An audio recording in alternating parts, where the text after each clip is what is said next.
Hi, I am Kit, and I am here to walk you through my build of these paper-based fascinators that are bee-themed as well. So I made 4 fascinators in all for 4 different people, including myself, for a tea party. And the bees that are very prominent on top, I actually made using a template on Etsy.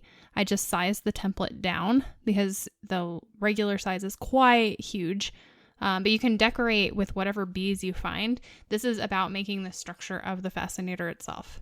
So you just start with regular poster board, 89 cents or whatever at the store, and you mark out 1/2 inch increments, with every 7th increment being more prominent. So that's every 3.5 inches. So what you're going to be doing, this is the base for the hexagons. You're going to be cutting out every 3.5 inches.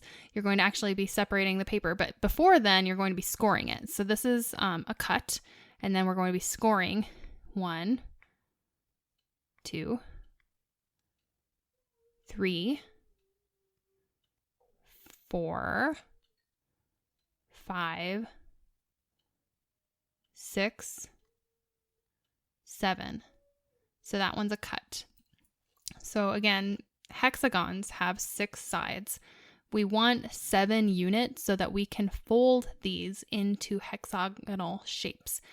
Now this obviously is not going to make a hexagon quite yet. You can see some of the scoring there.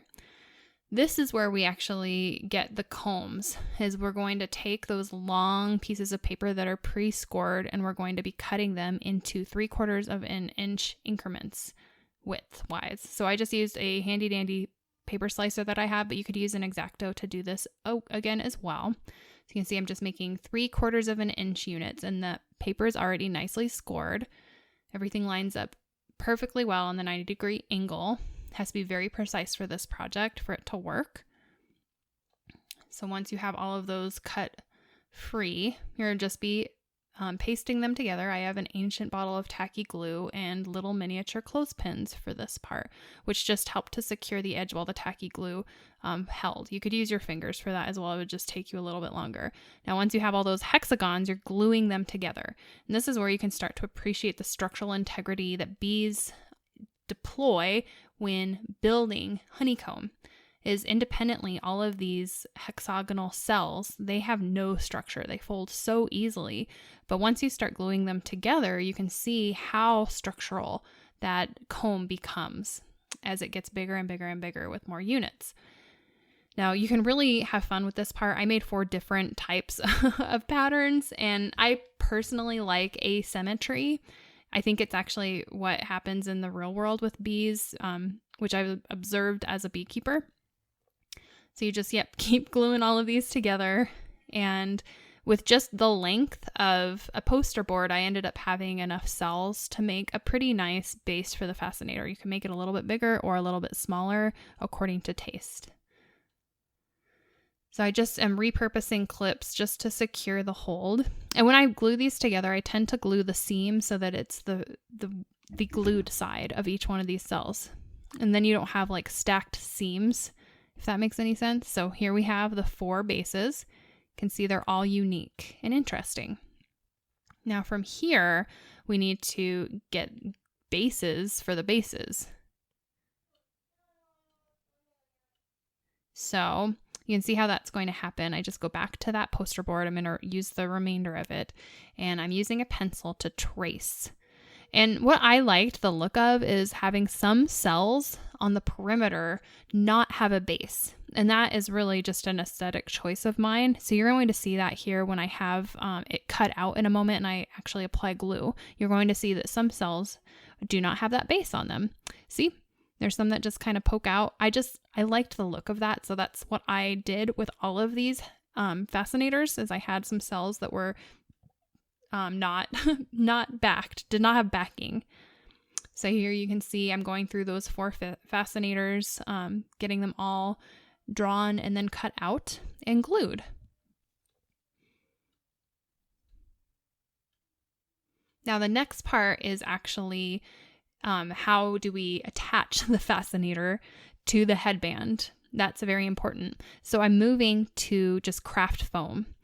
And I didn't realize my phone was taking the footage in portrait and not in landscape, so it's cutting off some of the important information here. I cut, just using a cup, 2 of these foam circles per fascinator. So one circle I'm slashing twice so that you can string it onto the headband. You're going to see that here in a moment. So you can pass it onto the headband, and then that's what actually attaches the fascinator to these headbands. I got these headbands for 99 cents at Hobby Lobby, and I liked it because they're very, very slight. You really don't see them in the hair once they're on. Now, so what I'm going to do is attach those circle bases to each headband, and that leaves me an additional circle for each headband.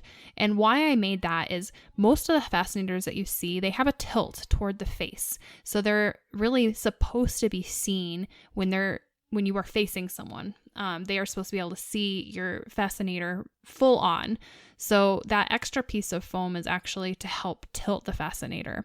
Now here I am making a veil. So I just have that roll, as you saw a little bit ago, of just very simple tulle that has glitter in it. After, determining my pleating structure, I'm actually just stapling in the pleats. It's a very easy way to get this project done because you're not going to see these staples later.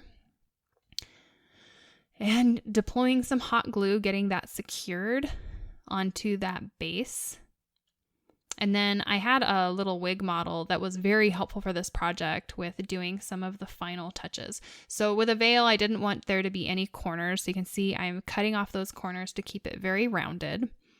And really at this point with the tulle, you can do a lot yourself, like to your own taste. So I made 2 of these with veils and 2 of them with just little, I'm not sure, like almost like feathers sticking out the back of tulle. I'm not sure how, but like a fringe. So you're going to see some of that happening here in a little while. But okay, there's that second circle. I'm applying it. And that again is intended to create a tilt. So that second circle is going to have a fold in it in order to help push the comb up. Now here's the other thing that I did with the tulle is to create that little tassel fringe feather look. So I'm just folding it, into 6 little folds to create little bundles. As you can see here, securing them with staples. And then that I put off the back. That was intended for the back to come out of the fascinator. And I actually did a lot of layering with those over these hats, but you can kind of see how that assembles. Those were the 2 main ways that I dealt with the tulle in this project. And I cut a few more extra circles out just so I could secure the tulle and have it look neat. So you can see right there. Now, once you have the tulle to your satisfaction, you can see I did like a number of veils on this particular fascinator. So you can just sort of play around with what you want. There's a little bit of a fringe on the back of this one. At this point, I am looking at securing the comb onto the fascinator. So you can see I'm just gluing it on there with the hot glue, and you just have to hold it till it sets, and then it's pretty structural at that point once it's on a head. It swings around until it's on a head, and once it's on a head, because of the base, it stops swinging. It's very stable. All right, at this point, I secured my bee. Now, I did decide to go with this paper craft bee. I did size it down. The one that you're seeing, that's like a 60% of the scale, so it's smaller than like a 100%, which would have been the scale of the pattern. And the other bees that I made were 50% scale. You can kind of see some iterations there. I made those by hand using that pattern that I showed in the very beginning of this video. I'm not getting paid or anything by this person, and I hope I'm just highlighting their work as something that you can use in completing this project if you want to. So there's a 50% bee. And then I made smaller bees by leaving out that middle abdomen section for the other 2 hats. So you can see them here, but you could use anything for the bees.